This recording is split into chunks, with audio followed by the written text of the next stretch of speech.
Foresight. My guest is John Kiriakou. He's the author of 3 books, of which you can see behind us. John comes to us at a very difficult time in our country. John, if anything, exemplifies what we seem to be lacking, not only in our politicians, but in our media, in our schools sometimes, in our just general daily process of life. And that is honesty, patriotism, and dealing with very, very difficult subjects. I asked John to be here today to enlighten us a little bit about the 3 books that he's already written.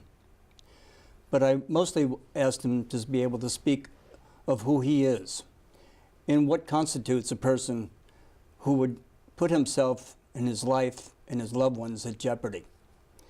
And that is not what we normally think of people doing. But there are those out there, there are those people, both men and women, who do that, who jeopardize everything for truth and honesty. John, welcome to the show. Thanks very much for having me. It is indeed a pleasure. So as we were saying earlier, what I'd like you to do is just to pick your first book, which I believe is The Reluctant Spy, and sort of give us a précis of what the story is about. Sure. And we'll just go through each one like that, and then we'll get to more fun things afterwards. Sounds good. The first book is The Reluctant Spy, My Secret Life in the CIA's War on Terror. I was in the CIA from January of 1990 until mid-2004. The first half of my career was in analysis, Middle Eastern analysis focused almost solely on Iraq, before most Americans had ever heard of Iraq. And the second half of my career was in counterterrorism operations. At first, and it's kind of quaint now, but first targeting European communist terrorist groups, and then, of course, like everybody else in the intelligence community, moving on to Al-Qaeda and other Sunni extremist groups. I left the CIA in 2004 and went into the private sector. After I left the CIA, I waited for somebody, anybody, to reveal the existence of the torture program, which I believed to be illegal, immoral, unethical, certainly, and nobody said anything. And you didn't just come to that conclusion that it was immoral and illegal. I mean, there were already written pages of why that was not a legal thing to do. Oh, very clearly written pages. From what is it, Nuremberg? That's right, from Nuremberg. In 1946, Congress passed a law called the Federal Torture Act. Right. And it banned specifically the kinds of techniques that we were using against Al-Qaeda prisoners. In January of 1946, we executed Japanese soldiers who had waterboarded American prisoners of war. Okay? Right, right. In January of 1968, the Washington Post ran a front page photograph of an American soldier waterboarding a North Vietnamese prisoner. The day that that photo was published, the Secretary of Defense, Robert McNamara, ordered an investigation. That soldier was arrested. He was charged with torture, convicted, and sentenced to 20 years at Leavenworth. Well, the law never changed. We changed. Right. So why was waterboarding an executable offense in 1946, punishable by 20 years at hard labor in 1968, and then suddenly, as if by magic, perfectly legal in 2002? I knew it wasn't legal. And Robert McNamara, the one who was responsible for the Vietnam War, who would later write a book. That's right. Begging forgiveness. Begging forgiveness for that. Yes, you're exactly right. Yeah. A notorious figure in modern American history. Yes. But even he knew that this was a bridge too far. It was just too illegal, too obviously and clearly illegal. Well, the Bush administration decided that it wasn't illegal and that we were going to use it, and we were going to use it with frequency, which we did. Right. It was finally again made illegal with passage of the McCain-Feinstein Amendment in the summer of 2015. Right. And the issue, aside from being a humanitarian fault, I think McCain attitude was because he had gone through the torture himself. Yes. That what we would be doing was we would saying, well, this is okay. So Yes. if we thought it was okay, then other people would do the same to us. Precisely. Precisely. You know, we like to present ourselves to other countries as a shining beacon of human rights and civil liberties, and we're not. So we either That's a hard truth. will be, That's yeah, a very hard truth. we either will be or we won't be. Right. One of the complaints I had when I was at the CIA surrounded the State Department's annual human rights report. Congress mandated in 1978 that every American embassy in the world write a human rights report every year on the country that is hosting us, right? Mm-hmm. So in every country where we have diplomatic relations around the world, we write a human rights report, and that report goes to Congress annually. So imagine you're the State Department human rights officer, which I was for 2 years in Bahrain, 1995 and 96, and you go into the Minister of Interior's office and you tell him, Your Excellency, you cannot just pick up a 15-year-old boy and torture him to death and then call his parents the next day to come and pick up the body. That's an extrajudicial killing. It's a violation of the law, and you can't do it, and I have to put it in the human rights report. And then 15 minutes later, a CIA officer comes in to meet with the minister, and he says, don't pay any attention to what that State Department guy said. We want you to open a secret prison for us so we can bring prisoners here and torture them, and nobody will know about it. It completely undercuts our international moral authority. Mm-hmm. So when we go to other countries and we say, you need to respect human rights, they laugh at us because they know that we don't respect human rights. Right. Yeah, respect begets respect. And it damages the country. Right, right. So either we're going to observe and respect international law or we're not. But we can't do both. Respecting the international laws of which we are responsible for having written. I said earlier today in a talk at Hamilton Hall that we were the drafters of the United Nations Convention Against Torture. Yeah. And then we say, well, we don't like this UN Convention Against Torture because it won't let us do what we want to do. We wrote the law. Right. It's kind of like the treaties back in the 1700s. That's right. Yeah. The Indian treaties. That's right. Yeah. So what I found fascinating within the realms of the first book was what you had to go through in order to get into the CIA. One of the things that I thought was fascinating was at that time, very few other agents spoke Arabic. They couldn't even... And still very few agents speak Arabic. So you took it upon yourself to learn the language. Yes. And so you're trilingual, right? You speak Greek, you speak English, and you speak Arabic. Yes. So that, when people saw you coming down, said, yeah, we need him. Well, when I made the decision to switch over from analysis to operations, I saw a job advertised in Athens. It was a counterterrorism officer's job, and it said either Greek or Arabic preferred, not mandatory. Right. Either Greek or Arabic preferred. So I found out who was responsible for hiring, and I made an appointment. I went down to see him, and I said, listen, I'm an analyst, and I don't know the first thing about operations, but I speak Greek and Arabic fluently, both of them. He said, get out of here. And I said, no, really. No, you don't, really, right? Well, as it turned out, I was one of only 2 people in the entire CIA who had those 2 languages. And the other one was a language teacher. So I said, I know I'm not qualified for this job, but I'd like to throw my hat in. He said, listen, it's way easier and way cheaper for me to hire a linguist and teach him operations than it is for me to take an operations officer and teach him how to speak Greek and Arabic. Yeah, yeah. And so I got the job. So I wonder if that persists today, where there are still so few people who understand the language. They go through these fits and starts where we need to go out and hire as many Arabic speakers as we can, but then many Arabic speakers are either first-generation Americans or they are refugees who became Americans, and so they have trouble with the polygraph or with the background exam, and they end up not getting hired. So what has happened at the CIA is now a plurality of the Arabic speakers are Arab Christians, mostly Lebanese, Coptic Egyptians, who have the language, don't have the counterintelligence problems that might be associated with someone from those countries. Sure. They get hired, but then they have this innate bias against Muslims in their own country. Oh, yeah.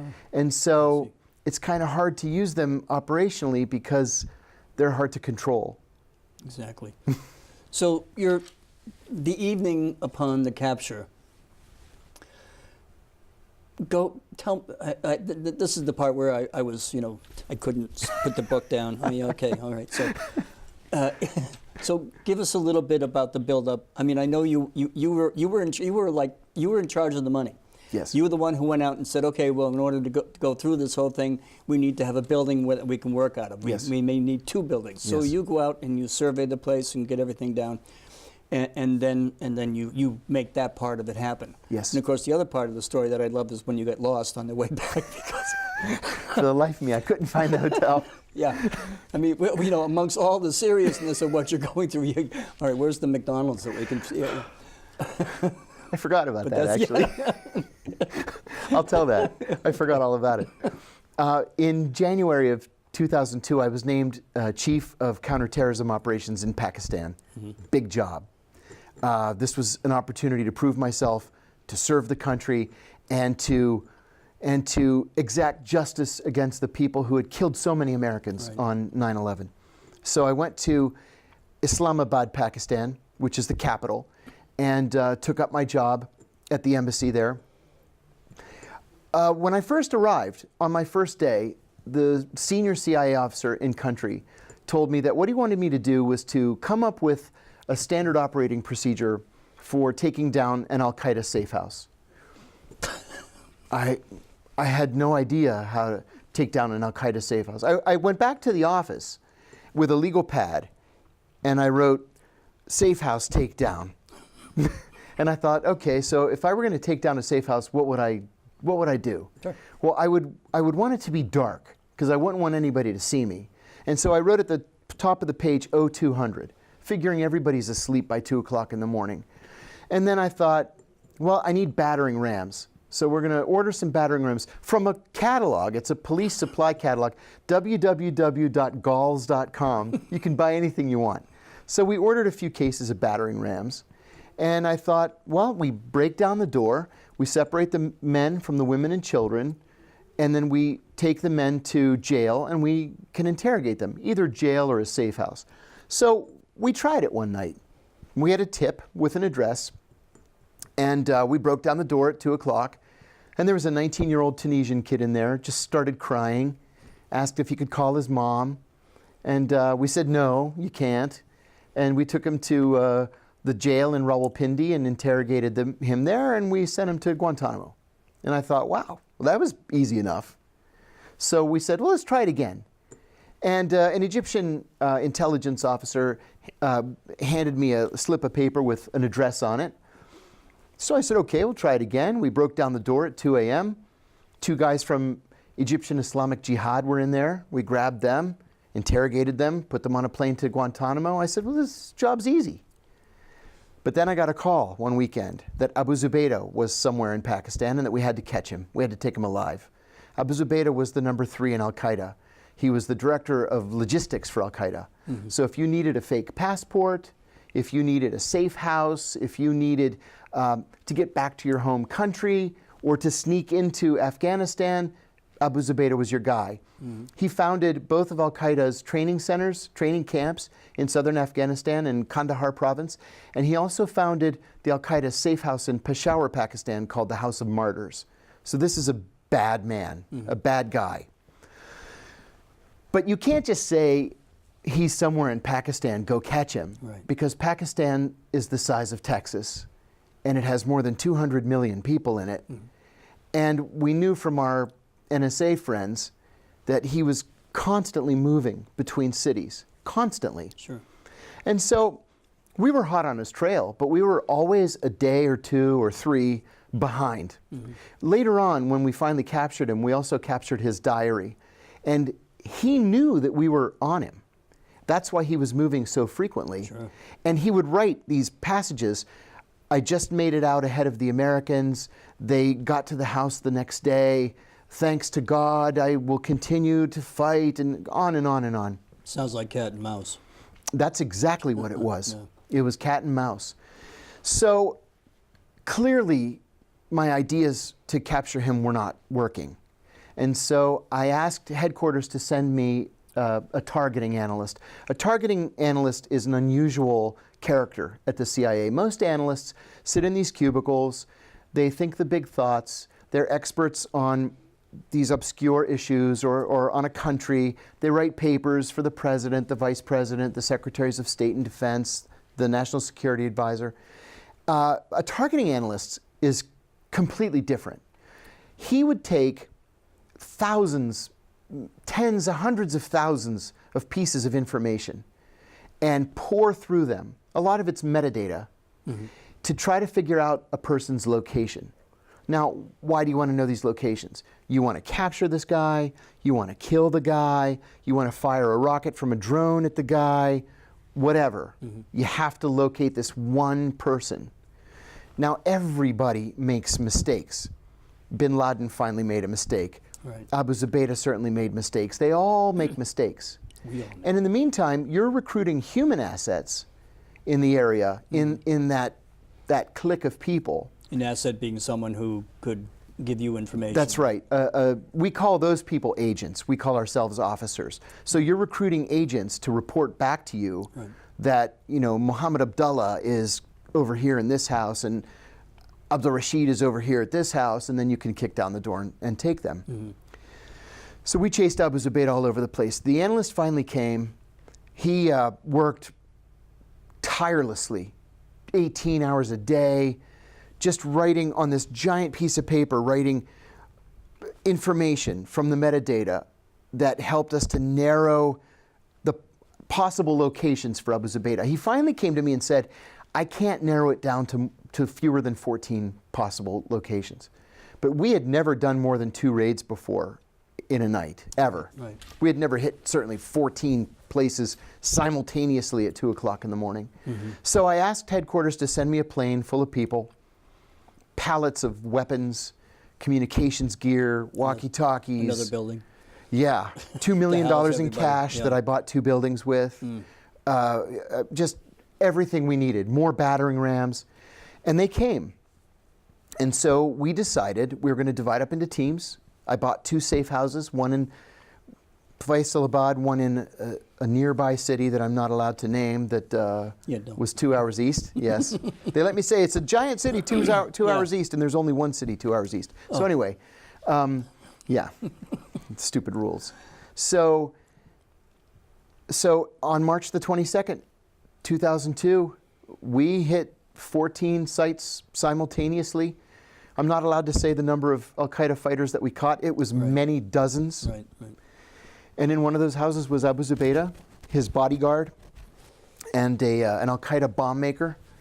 In another house, we caught both of the commanders of the 2 al-Qaeda training camps. And Abu Zubaydah was shot trying to escape. He was jumping from the roof of his safe house to the roof of the neighboring house. A Pakistani policeman shot him with an AK-47, hit him in the thigh, the groin, and the stomach, nearly killed him. We rushed him to a hospital.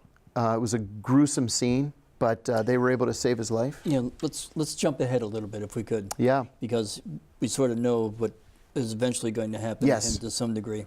So now I want to bring it back to when you get back here. Yes. And all the things, all the great things, all the great time that you had spent trying to figure this whole thing out, and finally did figure it all out. But now that's passed. Yes. And now things are about to happen. Right. That we know should not have happened to you. I got back to headquarters May the 6th, 2002, and I was in the cafeteria one day, and a senior officer from the CIA's Counterterrorism Center, which was my home office, approached me very, very casually. And he said, oh, hey, I'm glad I ran into you. Hey, do you want to be certified in the use of enhanced interrogation techniques? I had never heard that term before. And I said, what does that mean?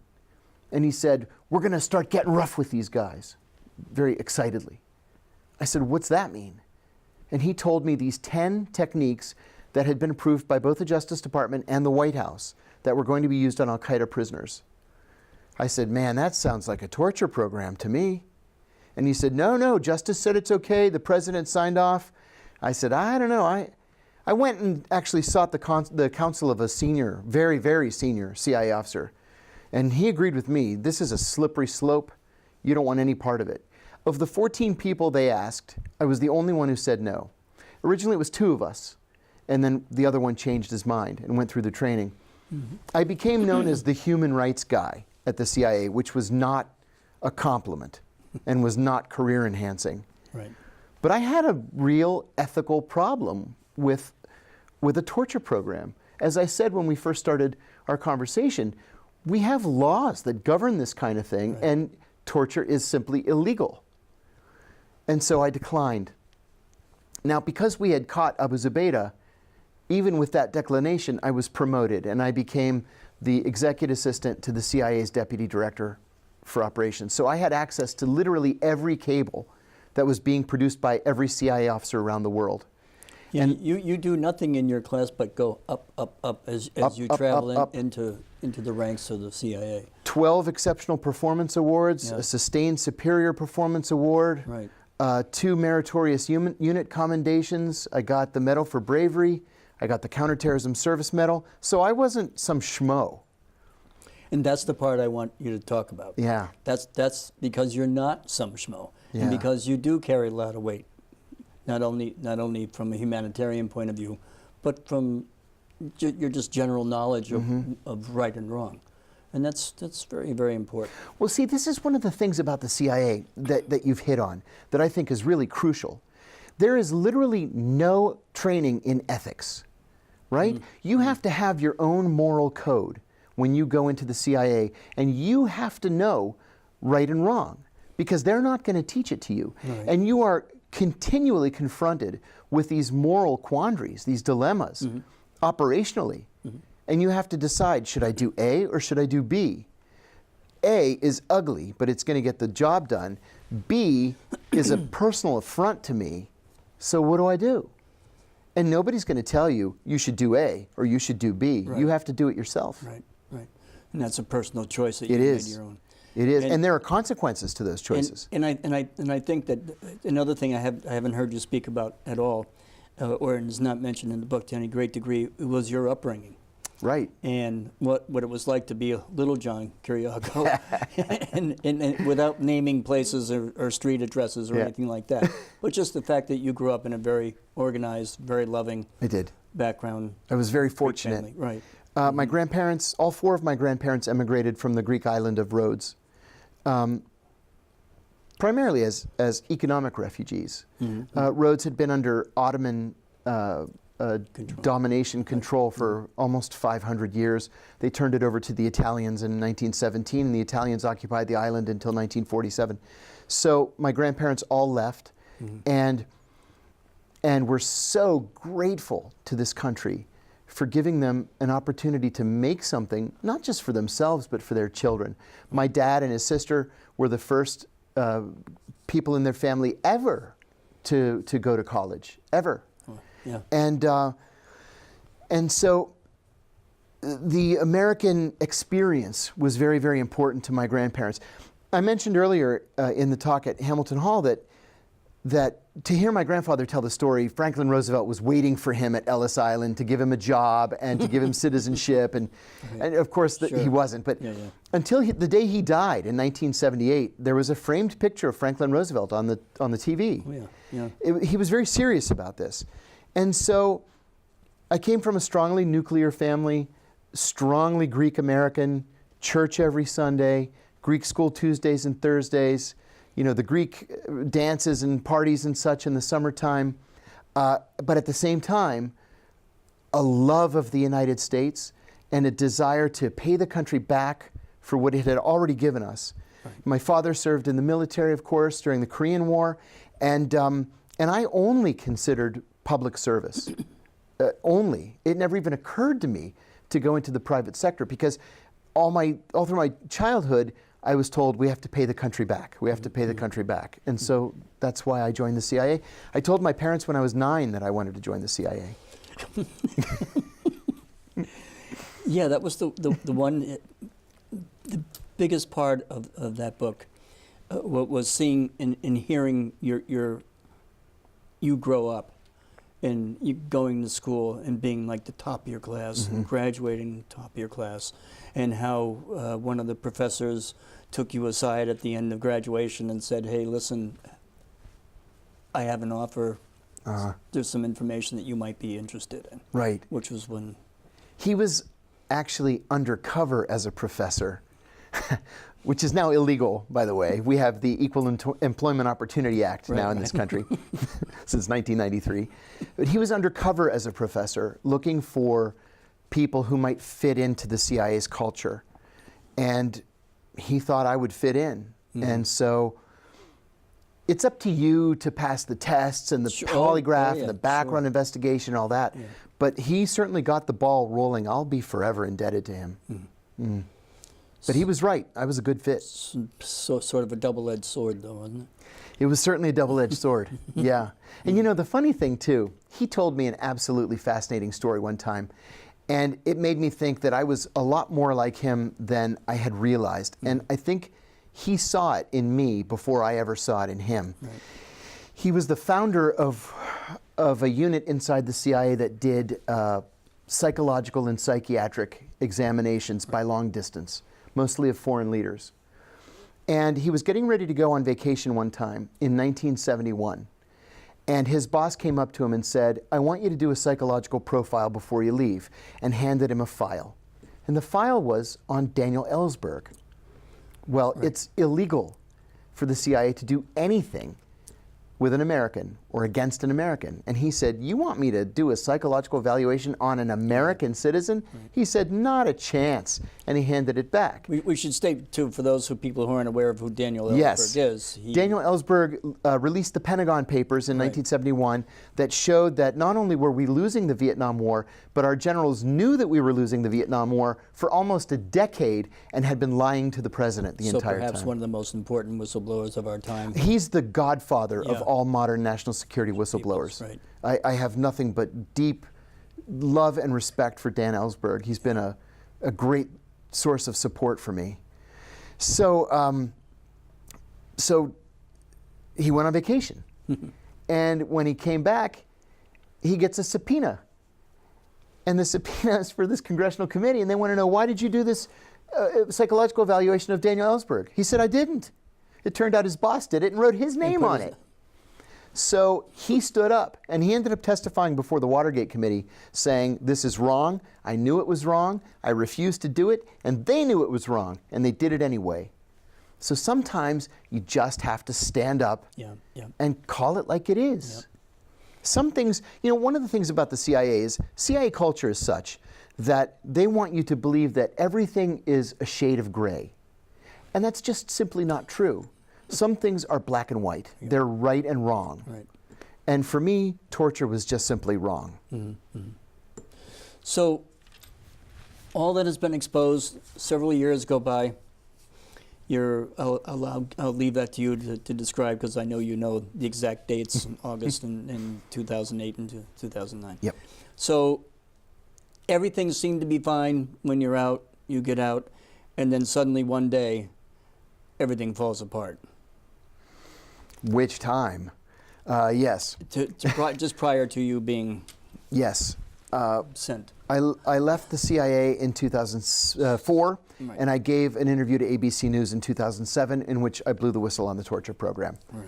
I was investigated by the FBI for a full year, from December of 2007 to December of 2008. They determined that I had not committed a crime. They closed the case. I had no idea that 3 weeks later, when Barack Obama became president and John Brennan became the Deputy National Security Advisor, that John, an old colleague of mine, asked the Justice Department to secretly reopen the case against me. No idea. They tapped my phones. They intercepted my emails. They put groups of FBI agents on my house, on my car. And then they set you up. And then they set me up. They tried. They tried to set me up at first. Yeah. At the time, I was working for John Kerry on the Senate Foreign Relations Committee. I was the senior investigator. And the great thing about that job is you get to have lunch with foreign diplomats all the time. And it's a great opportunity to exchange ideas and opinions about what's happening around the world, mostly in the Middle East. for me. So I get a call from the number 3 at the Japanese embassy, and he invites me to lunch. I said I'd be delighted. We meet at this little cafe on Capitol Hill, and I remember the lunch. We talked about Israeli elections and Turkish elections, and we talked about the Middle East peace process. And at the end of it, he said to me, "So what's next for you?" And I said, "Actually, I think I'm going to resign soon. I told Senator Kerry I'd give him 2 years. It's been 2.5. I have 5 children. I need to make some money so that I can put them through college." And he said, "No, don't do that. If you give me information, I can give you money." And I said, what's wrong with you? Yeah, did he not realize who he was speaking to? Yeah, well, I can't believe that you would make a pitch like that. I said, "Shame on you." Yeah. I got up and I walked out, and I went directly to the office of the Senate Security Officer. And I said, "I was just pitched by a foreign intelligence officer." "Oh boy," he says. "Well, sit at this standalone computer, write it up as a memo. I'll send it to the FBI." So long story short, the one who was trying to turn you was not someone who was doing that at all, but rather a member of... There was no Japanese diplomat. Right. I met with him 5 times at the FBI's insistence. It turned out that he was an FBI agent, undercover, trying to get me to commit espionage so that they could prosecute me and send me to prison for the rest of my life on an espionage charge, a real espionage charge. Now, espionage is one of the gravest crimes with which an American can be charged, and sometimes carries the death penalty. Private Slavic. Yes, precisely. Yeah. Yes. Who was someone who was, I believe, World War II, was it? World War II. World War II. He was charged with espionage, and he was, I think, the only man executed. He was shot by firing squad. Right, by firing squad. An But I soldier. hadn't committed espionage, and they knew it. So they were trying to set me up. Well, we ended up getting, in discovery, we got memos from John Brennan to Eric Holder saying, "Charge him with espionage." And Holder writes back and says, "My people don't think he committed espionage." And then Brennan wrote back and said, "Charge him anyway and make him defend himself." And that's exactly what they did. I was charged finally with 5 felonies, including 3 counts of espionage. Those espionage charges were all thrown out. I hadn't committed espionage. Right. But I was ruined financially, and what they do, they're very smart about the way they do this. And this isn't unique to John Kiriakou. They do this all over America. And this is why the government, according to ProPublica, has a 98.2% conviction rate, right? Because what they do is something called charge stacking, where they'll charge you with 5, 10, 20 felonies, and they'll wait until you go bankrupt, and then they come back and they say, "Okay, we'll drop all the charges but one if you take a plea." Well, what do? Nobody ever wins in court, ever. Right. And so you're looking at 45 years in prison or 2 years in prison. Which one's it going to be? And if you go to trial and lose, you get 45 years and you still owe your lawyers $3 million. Yeah. So what do? You take the plea. Everybody takes the plea because it becomes an economic decision. Right. Another thing they do is something called venue shopping. They'll charge you in the federal district that you are most likely to get the harshest sentence in. And so that's what they did with me. Right. They moved you to a spot where... Yeah, the Eastern District of Virginia. It's called the Espionage Court, and it's where no national security defendant has ever won a case, ever. So I was there. Jeffrey Sterling, the CIA whistleblower, was there. Ed Snowden was charged there. And we just learned in the last month or so that Julian Assange has been charged there as well. Oh.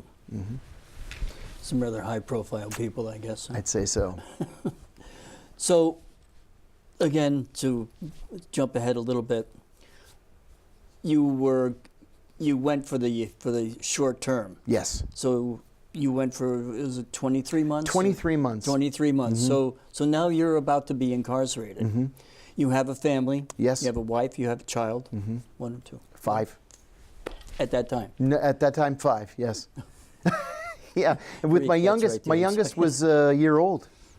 Right. Yeah, it was tough. So yeah, I thought being here was going to be pressure. I can't imagine what it must have been like to face that. It was a nightmare. It was a nightmare. It had to be. It had to be. Not a single day goes by that you don't think of killing yourself. Oh, jeez. Because what's the alternative? Yeah. You know, when I first went to meet with the Justice Department with my attorneys, this woman, one of the attorneys at Justice, said, take a plea, Mr. Kiriakou, and you might live to meet your grandchildren. Right. And I said, I did nothing wrong, and I'm not taking a plea. They started at 35 years. Take a Right. plea, we'll let you do 35. And then they came down almost instantly to 10. And I said, I'm not doing 10 minutes. I didn't do anything wrong. Then they went to 8 and then 5. And then my lead attorney, a legendary figure named Plato Kacharis, said, I've been an attorney in Washington for 54 years, he said, and I have never seen them come down in time. Yeah. And I said, why are they doing that? Because usually they'll offer you 10, and if you say no, they come back at 12 or 15. Right. Yeah. I said, why are they 10 coming sounded down? better, didn't it? Yeah. Yeah. And he said, I don't want to swear, but he said, you have a, they have a crappy case and they know it's crappy. And I said, let's fight them. He said, oh, we're going to trial. You didn't do anything wrong. And so we went right up to trial. But then they had an in-camera meeting, that's a private meeting, secret, with the judge, to which my attorneys were not permitted. Right. And when the judge came out of chambers, she denied all 75 of my motions to declassify documents that were necessary for me to defend myself. And so I literally had no defense. As we were walking out of the courtroom, I said to my attorney, what just happened? And he said, we just lost the case. That's what happened. And I said, what do we do now? Now we take a plea. And so they started the negotiations. The government wouldn't come down below 3.5 years. And I said, fine, you know what? I'm going to trial. And I'm going to testify on my own behalf. And I might accidentally talk about some of the hideous war crimes and crimes against humanity that I have witnessed over the course of 15 years in the Middle East. And they said, okay, 2.5, you do 23 months. So I took it. So 23 months for someone who had never been in jail before. No, I'd never been in any kind of trouble in my life, ever, with anyone. Safe to say right now, to sort of turn the subject around a little bit, that you know that there are so many people behind you. Oh, yeah. Hopefully. I didn't know that at the time. Yeah, well, how could you? Yeah. Yeah. You Because, they can't just come out of the possibly walls. feel any Yeah, more sure. alone, and they come out of the walls. So your life in prison was not without excitement and learning. There was some and- drama and learning. and You're drama, right. yeah. Learning. But I mean, wow. Talk about a perspective. Geez, oh man, I never gave the prison system 2 seconds of thought, Yeah. ever in my Yeah. life. I Yeah. never knew anyone that went to prison. Right. So my attorneys asked the judge to send me to a minimum security work camp, and the prosecution agreed. Right. And the thing about a minimum security camp is there are no bars on the windows, there's no fence, the door is unlocked, you work in town, usually as a janitor at the local university or whatever, and you're free to come and go as you please, but you're on your honor not to run away, to abscond. So what you do is you just drive up to the prison one day and knock on the door and turn yourself in. Yep. So I did. I went to the prison with my cousin and his son-in-law, a documentary filmmaker, and 2 of my attorneys. And I knocked on the door, said, hi, I'm John Kiriakou. I'm here to turn myself in. Okay, they said. Come through the metal detector. I did. And then they start leading me around to the back of the actual prison with the guard towers and the concertina wire. Right. And I said, no, I'm supposed to be at the camp across the street. And he said, not according to my paperwork, you're not. So that was it. Yeah, so I want to jump ahead in that too, because it's 23 months, and I want to get a lot of that in. So let's just go to halfway through.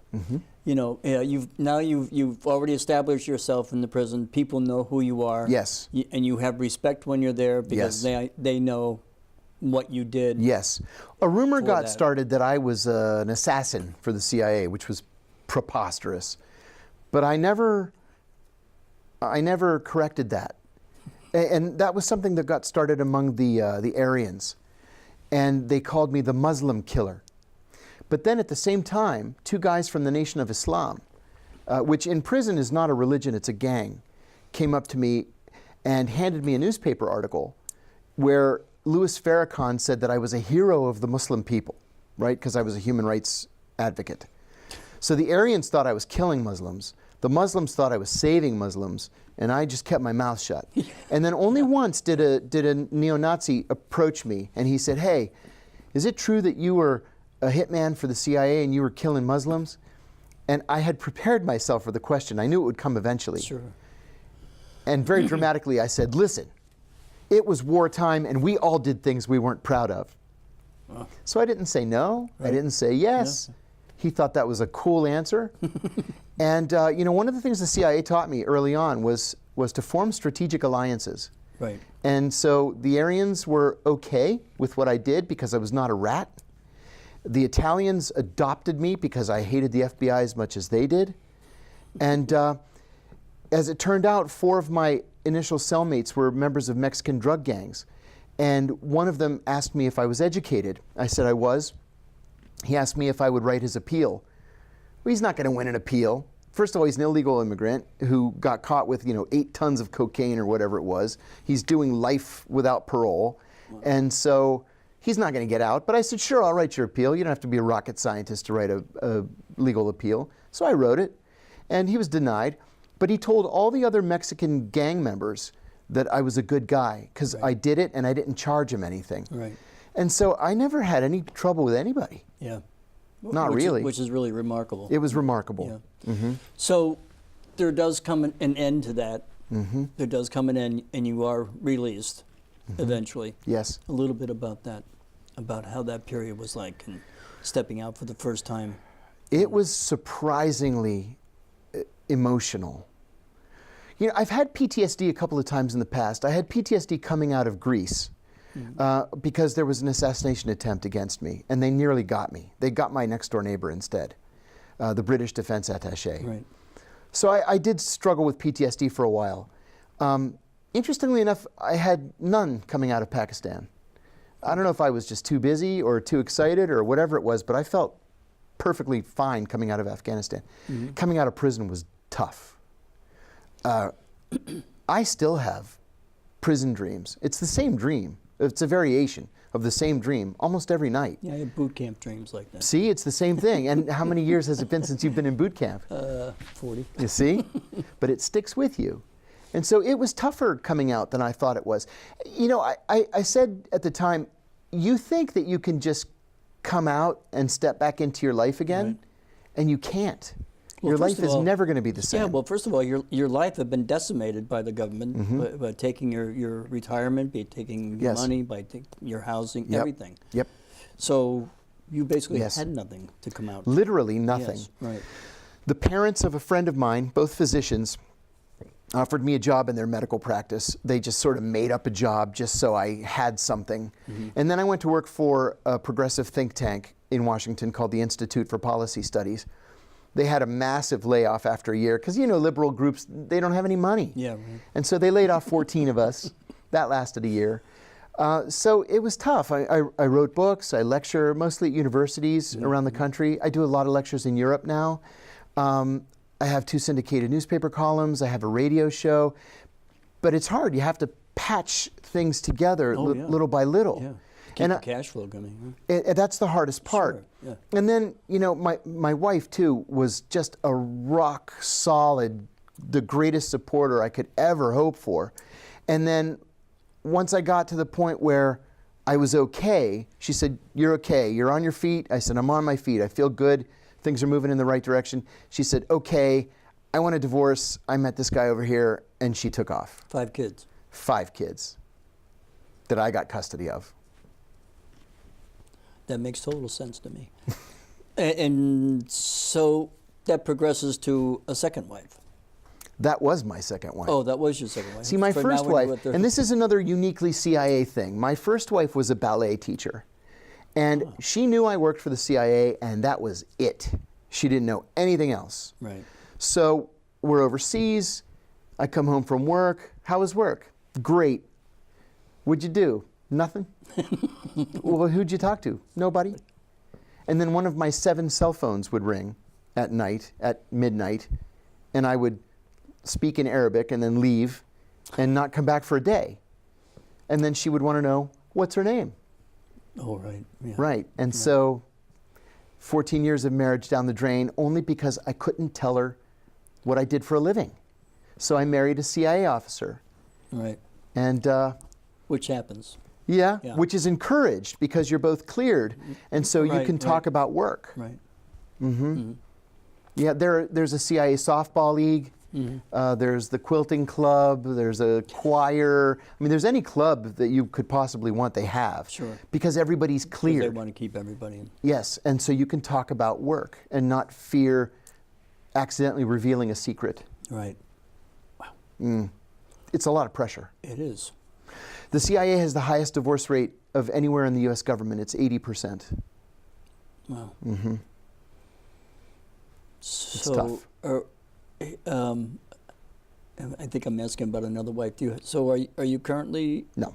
Okay. I No CIA. think it's just not for me. Yeah. I've been married 29 years But- altogether, and I And just the can't kids get it right. are now older now. And 25, 22, 14, 12, and 7. yeah. Wow. Yeah. Well, I think we've come to that time where I can say to you, thank you Thank you. so much I for appreciate being that. here. My and, pleasure. And sharing your life with us. It's my pleasure. Thanks for having me. Thank you, John. Thanks a lot. And here we are again, back at the end of a story. There are many of them, and there will always be many. And hopefully the position that John has taken will bring him happiness and hopefully prosperity. Thank you for joining us. I'm Ken Weaver from Foresight. Until next time.